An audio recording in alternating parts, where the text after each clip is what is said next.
नमस्कार मित्रों, कैसे हो? उम्मीद करता हूँ बढ़िया और प्रसन्न होंगे। प्रसन्नता के साथ चलिए पढ़ते हैं आज अध्याय 2, एक चर वाले रेखीय समीकरण। इसे पढ़ने से पहले हम देख लेंगे चर और अचर क्या होता है। पिछली कक्षा में हम पढ़ चुके हैं। चर वे सिंबल जो हम सवाल हल करने के लिए सहायक के रूप में प्रयोग करते हैं, जैसे एक्स, वाई, जेड, ए, बी, सी, हमारी अल्फाबेट वाले ये चर होते हैं, क्योंकि इनके मान परिवर्तित होते रहते हैं। हर प्रश्न में इनका मान लगभग बदलता रहता है। अचर अचर हमारे अंक 1, 2, 3, 4, 5, 6, 7 ये हमारे अंक, इनको अचर बोलते हैं। चर जो चलता रहे यानी जिसका मान परिवर्तित होता रहे वो चर है। अचर जिसका मान कोई परिवर्तन न हो उसे अचर बोलते हैं। जैसे 5, ये आज भी 5 है, 10 साल बाद भी 5 को हम 5 ही कहेंगे। ये होता है चर और अचर में। अब देखते हैं रेखीय समीकरण किसे कहते हैं। जैसे 3x या 4x plus 2, 4x plus 3y plus z, ये क्या है? यह है व्यंजक, बीजीय व्यंजक। बीजीय व्यंजक हम पिछली कक्षाओं में पढ़ चुके हैं। इसमें बराबर यानी समता का निशान नहीं होता, परंतु समीकरण जैसे 2x प्लस 7 बराबर 0, यह एक रेखीय समीकरण है। समीकरण तो है ही सही, क्योंकि इसमें समता का निशान यानी बराबर का निशान है। ठीक है, यहाँ पर एक चर है और इस चर की कोई घात नहीं, तो क्या मानी जाती है? 1। यदि किसी चर में किसी समीकरण में एक ही चर हो और चर की घात 1 हो तो उसे बोलते हैं रेखीय समीकरण। यानी रेखीय समीकरण की क्या शर्त है कि उसमें चर एक ही होना चाहिए ये, और उसकी घात हमेशा घात भी 1 होना चाहिए, तो उसे कहेंगे रेखीय समीकरण। समीकरण की एक विशेषता होती है, यह होता है बायां भाग, ये होता है दायां भाग। जिस प्रकार हमारी तुला होती है, ये मान लीजिए तुला है, तुला में दोनों ही पलड़े समान होते हैं, बराबर होते हैं। उसी प्रकार समीकरण में भी दायां भाग और बायां भाग हमेशा बराबर रहता है। यदि सवाल करने के दौरान हम बाएं भाग में कोई परिवर्तन करते तो वही परिवर्तन हमें दाएं भाग में भी करना पड़ेगा। नहीं करेंगे तो हमारी जो तुला होती है, जो समीकरण होता है, उसका संतुलन बिगड़ जाएगा। चलिए हम अब हल करते हैं कुछ समीकरण।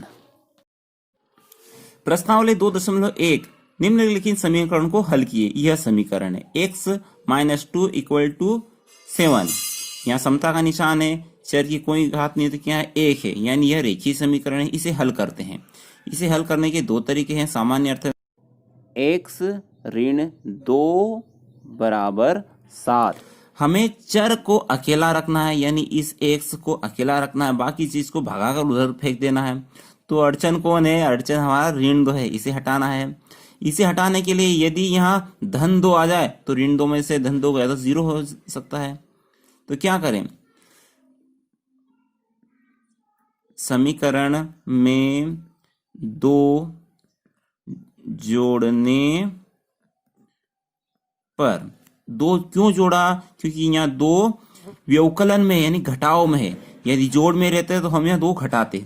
देखिए समझ में आ जाएगा। x - 2 2 जोड़ना है, ये 2 जोड़ दिया।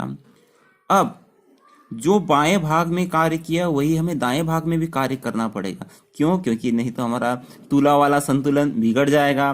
तो 7 + 2 यानी 2 इधर भी जोड़ा, 2 इधर भी जोड़ा। x 2 में से 2 गया, कुछ भी नहीं बचा, और 7 और 2 कितने हो जाएगा? 9। यानी x का मान कितना आ गया? 9। ये भी एक तरीका है। दूसरे तरीके से कर सकते हैं। x - 2 = 7, x बराबर, इसका ऋण 2 का पक्षांतर करते हैं।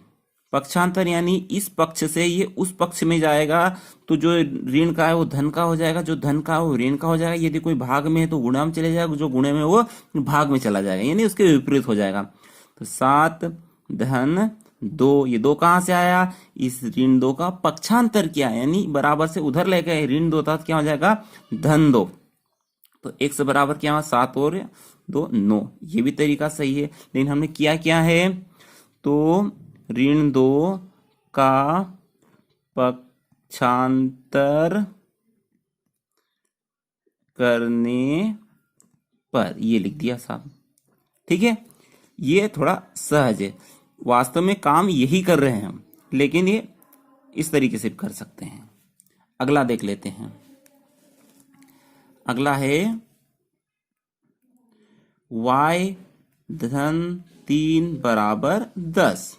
y धन 3 का पक्षांतर करते हैं तो क्या होगा 10, ये उधर गया तो धन 3 था, क्या हो जाएगा ऋण 3। क्या किया, 3 का पक्षांतर करने पर।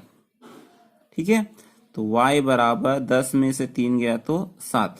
हमारा 6 इक्वल टू z प्लस 2, इधर चर इस साइड आ गया है, कोई दिक्कत नहीं है। 6 हमें चर को अकेला छोड़ना है तो z के साथ 2 है तो 2 को इधर लाइए, तो धन 2 था ऋण 2 हो गया बराबर z। क्या किया, 2 का पक्षांतर किया हमने, तो प्लस 2 का पक्षांतर करने पर। ठीक है, 6 में से 2 गया, कितने बचे 4 बराबर z। इसे ऐसे भी लिख सकते हैं z बराबर 4।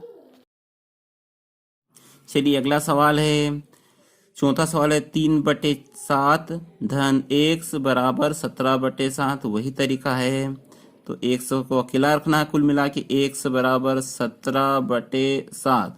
इसका पक्षांतर करेंगे तो धन 3/7 था तो क्या हो जाएगा ऋण 3/7। क्या किया, 3/7 का पक्षांतर करने पर। ठीक है, अब इसे हल कर लेते हैं। 7 और 7 हर समान है तो एलसीएम 7 ही आएगा।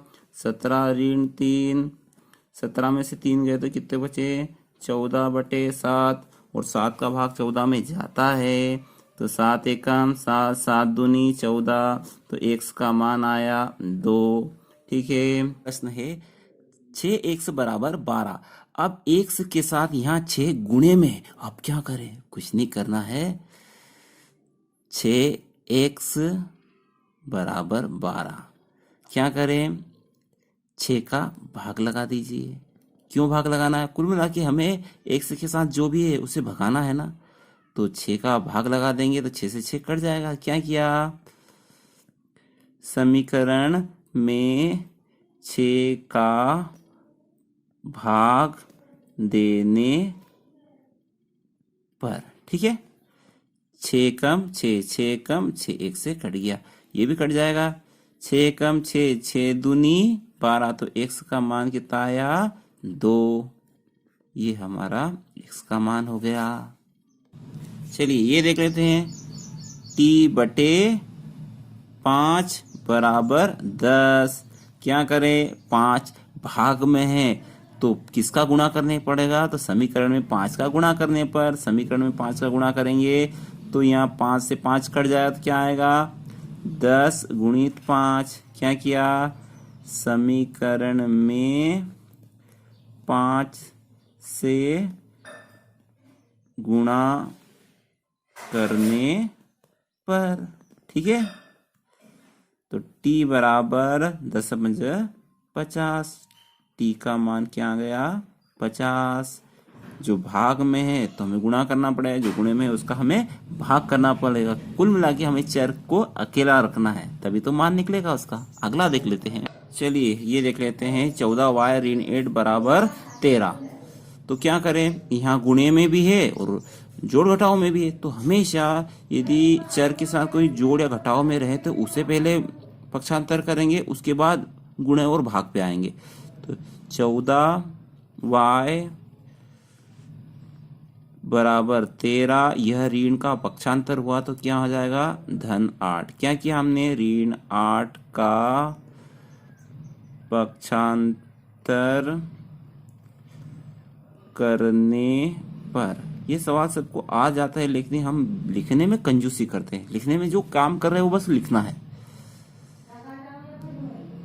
13 और 8 कितने हो जाएंगे 21। अब क्या करें, y के साथ 14 गुणे में है तो क्या करना पड़ेगा, 14 का भाग दे देंगे। 14 का भाग समीकरण में दे दो, ये 14 गायब हो जाएगा, खत्म हो जाएगा। y बराबर 21/14। क्या किया, समीकरण में 14 का भाग देने पर, कुल मिला के जोड़ घटाव में हम पक्षांतर करते हैं तो वही का वही तो यहाँ कर रहे हैं, लेकिन लिख क्या रहे हैं 14 का भाग देने पर। वास्तव में तो हम 14 का पक्षांतर कर रहे हैं, तो ये यहाँ पर गुणे में है तो कहाँ चला जाएगा, भाग में। लेकिन लिख ऐसे सकते हैं समीकरण में 14 का भाग देने पर। तो 21 और 14 में किसका भाग जाता है, 21 और 14 में बड़ी से बड़ी संख्या है हमारा 7। 7 एकम 7, 7 दूनी 14 और 7 तिया 21। y बराबर हो जाएगा 3/2। यह y का मान आ गया। मेरे ख्याल से अब आप पूरी प्रश्नावली 2.1 कर सकते हैं, तो करिए आप। अगले वीडियो तक जय हिंद, जय भारत, वंदे मातरम। वीडियो अच्छा लगा हो तो लाइक जरूर कीजिएगा।